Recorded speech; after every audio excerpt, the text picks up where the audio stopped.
सलमान गनी साहब और जनाब खावर गुमन साहब, आप दोनों को खुशामदीद कहते हैं। पहले ज़रा खावर साहब लाहौर का मंजरनामा हम जान लें।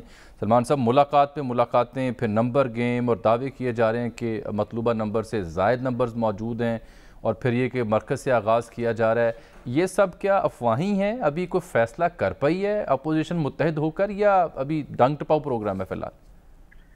देखें जामी साहब, मुलाकातें तो हो रही हैं और मुलाकातें किस हद तक के नतीजा खेज है, ये आज रात जो आसिफ जरदारी साहब की चौधरी साहबान से मुलाकात होगी वहां से पता चलेगा। देखें, जब तक के हुकूमती इत्तेहादी कोई अपोजिशन के साथ नहीं मिलता, उस वक्त तक के ये कहना कबल अज वक्त होगा कि ये अज़्म एतमाद मूव करेंगे या अज़्म एतमाद नतीजा खेज होगी। देखें, जो इत्तलात मेरे पास है, एक तो इतनी जल्दी कोई नहीं है अज़्म एतमाद मूव करने के हवाले से। मुलाकातें यकीनन हो रही हैं, पे दर पे मुलाकातें। मैंने आपको कहा कि आसिफ जरदारी साहब की जो चौधरी साहबान से आज मुलाकात हो रही है, उसमें कोई बात जो है ये खुल के सामने आ सकती है। लेकिन अज़्म एतमाद अगर मेरे से पूछे तो अगले एक हफ्ते के अंदर भी मूव नहीं होगी। ये गेंद आ गया पाकिस्तान मुस्लिम लीग नून की कोर्ट में। और आप अभी कुछ देर पहले वो जो परवेज इलाही साहब से मुलाकात की बात कर रहे थे, ये यकीनन बड़ी स्ट्रॉन्ग अफवाह भी है। लेकिन एक बात आप देखें कि इस वक्त लंदन से नवाज शरीफ साहब बराह रास्त रास्ते में हैं, पाकिस्तान मुस्लिम लीग नून की क़यादत के साथ भी और मौलाना फजलुर रहमान साहब के साथ भी। इस वक्त जो चीज मैटर कर रही है वो चौधरी साहबान का तर्ज अमल है, और चौधरी साहबान के हवाले से और दीगर इत्तेहादियों के बारे में मेरी एक सोची समझी राय है। देखें, बात यह कि ये वो लोग हैं जिनके बारे में तहरीक इंसाफ की शदीद रिजर्वेशन थी, लेकिन पाकिस्तान की सियासत का अलमिया ये है कि यहाँ पर थपकी और इशारे कारआमद होते हैं, और इनकी एक सियासी हकीकत है। इस वक्त हुकूमती इत्तेहादियों को क्या कहीं से कोई सिग्नल आया है या कोई थपकी या इशारा है, इस वक्त तक तो ऐसी बात नहीं है। लेकिन आने वाले अगर 72 घंटों के अंदर कोई सूरत बनती है तो फिर कहा जा सकता है। अब तक की सूरत ये है कि अदम एतमाद का इन्होंने फैसला तो किया है, लेकिन अदम एतमाद मूव कब होगी अभी कुछ नहीं कहा जा सकता। अच्छा सलमान साहब, एक बात बताएं जी, आप किसको वजीर आला देखना चाहते हैं?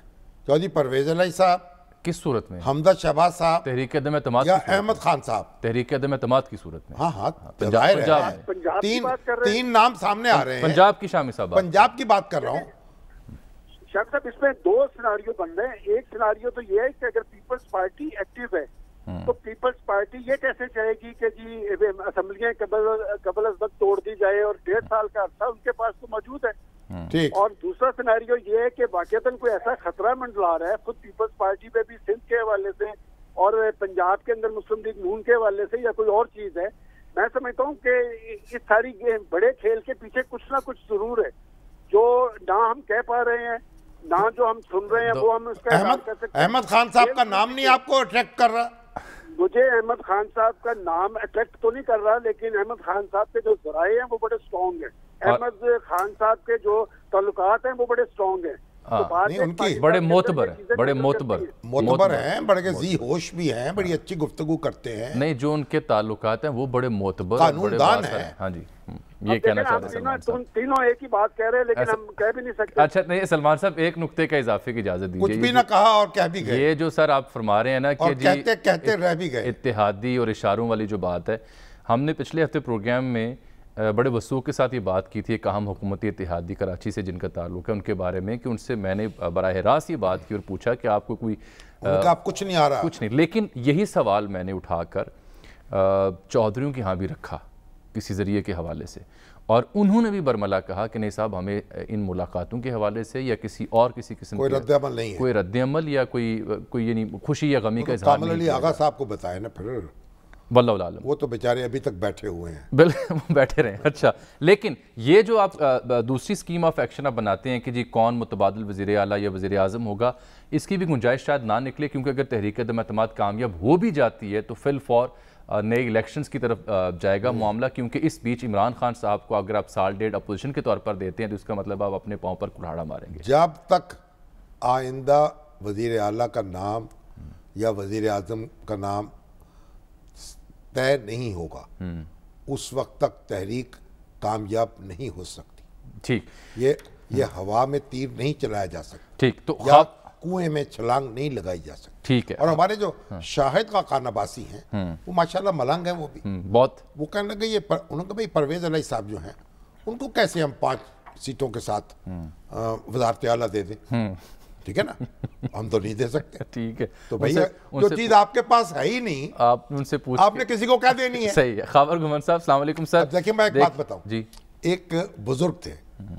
उनके पास एक आप जैसा गया सवाली, उन्होंने कहा कि मुझे कुछ अनाज कर दीजिए। उन्होंने कहा एक, मैं आपको एक दे रहा हूं, एक का हिस्सा आपको बख्श दिया, अब जो चीज लगाएंगे बस उसमें इजाफा होता जाएगा। ठीक। उन्होंने देखा एक सिफर लगाया वो 10 हो गए, दूसरा सिफर लगाया 100 हो गया, तीसरा सिफर लगाया, वो तो सिफर लगाता जा रहा था, बढ़ती जा रही दौलत उसकी। तो उसने सोचा कि ये सिफर तो सारे मेरे काम के, तो दोबारा गया उनके पास, हुजूर आपने मुझे क्या दिया है, यानी सिफर तो सारे मैंने कमाए हैं। उन्होंने कहा अच्छा ये मेरा एक वापस कर दो, और फिर बल्ले क्या रह गए? एक वापस कर लिया, सिफर, सारे सिफर रह गए। अब वो चौधरी परवेज अली के जो 5 हैं या 7 हैं सोचने वालों वो उन्होंने वापस करके जेब में डाल लिए। तो फिर आपके तो शायद साहब कवाली करें, नहीं वैसे भी उनसे किसने पूछना। अच्छा बहरहाल सर, मेरी और खावर घुमन साहब की एक राय ये है कि नहीं, हुकूमत बड़ी स्ट्रॉन्ग उसमें कदमों में है, उनके पास कई बेहतर प्लॉयज़ और ऑप्शंस हैं इस सारी सूरत हाल को डील करने के लिए। वो खावर घुमन साहब की ज़ुबानी जान लेते हैं। खावर साहब, क्या हुकूमत परेशान है एक, और अगर कोई वाकई तहरीक अदम एतमाद आ रही है, और तीसरा ये आती है तो उससे हुकूमत कैसे डील करेगी? देखें जो चंद एक जो आप देखें ना अशारिये जो मुख्तलिफ अतराफ से हमें मिल रहे हैं यार, मैं तो समझ रहा था घुमन साहब आप तो रूस में होंगे, मैं समझ रहा था। सर वो जामी साहब से पूछ लीजिएगा कि मैं रूस क्यों नहीं गया। अच्छा, यहाँ मसरूफियात तो ये तहरीक अदम एतमाद को रोकने की वजह से मुझे तो शामी साहब ने रोके रखा कि तहरीक अदम एतमाद पे आप काम करें कि क्या हो रहा है लाहौर में। जी घुमन साहब, वो खान साहब ने कहा मैं रूस जा रहा हूँ, जरा पीछे से ख्याल रखना इस्लामाबाद में कोई इसलिए आप रुके। Lighter note. अच्छा सर, मसला ये है कि अगर तहरीक अदम एतमाद में कुछ जान होती तो यकीनी तौर पर प्राइम मिनिस्टर आज रूस ना जाते। वो आज भी जब उनकी मीटिंग्स हुई हैं, यहाँ पे CEC की उनकी मीटिंग हुई है, वहाँ पे ये मुद्दा पेश आया।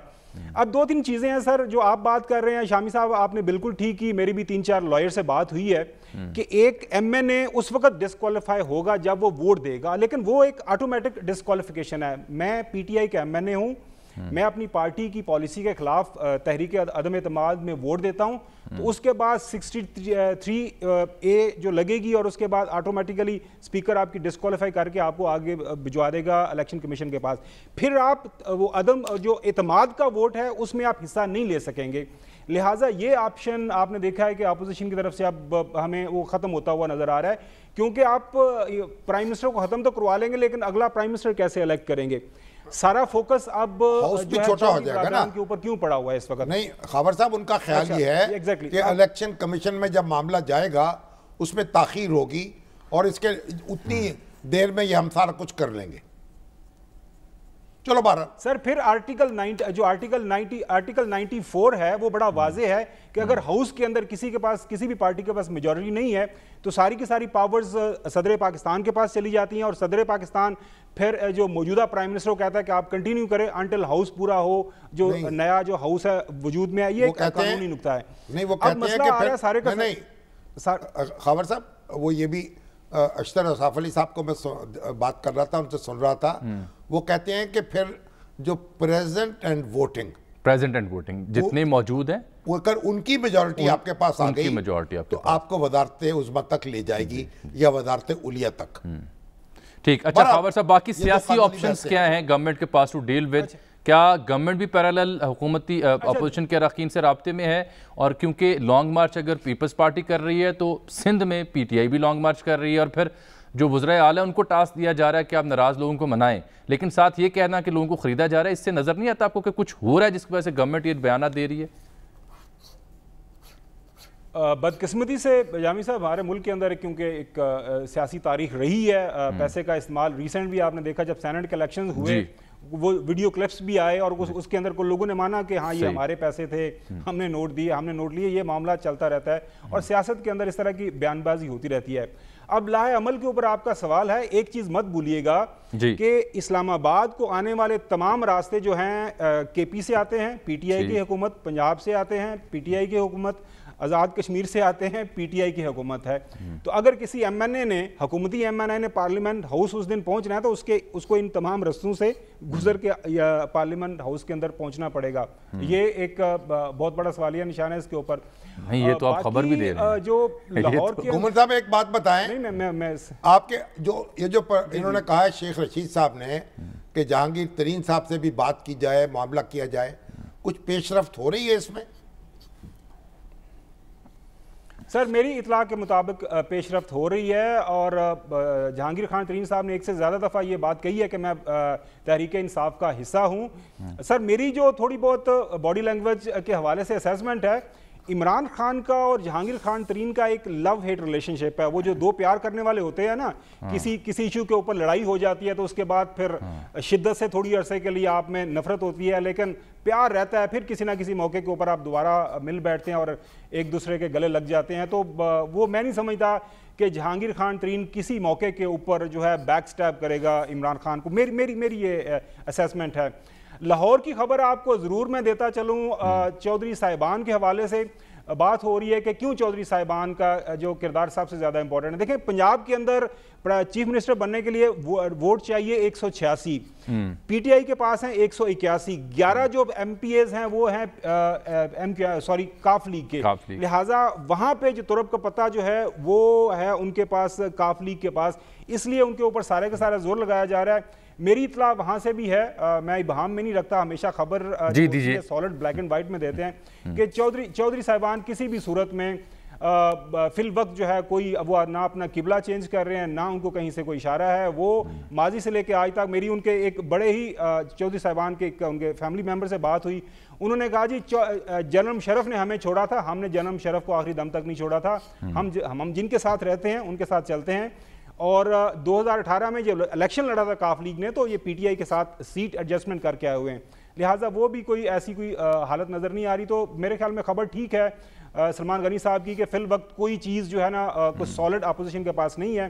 कोशिशें बहुत हो रही हैं किसी ना किसी तरीके से कोई चीज़ बन पाए, लेकिन फिल वक्त सारी चीज़ हवा में है।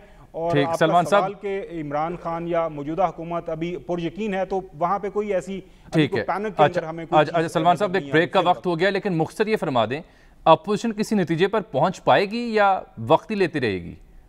देखिए जामी साहब मेरी बात आप रिकॉर्ड कर लें कि अदम एतमाद मूव करने में इनको मुश्किल जरूर है। अगर अदम एतमाद इन्होंने मूव कर ली सारी तैयारियों के बाद तो वो यकीनन फैसला कुन होगी। वो फैसला कुन बहुत अहम बात की सलमान गनी साहब आपने, और जनाब खावर गुमन साहब आप दोनों के कीमती वक्त का बहुत शुक्रिया।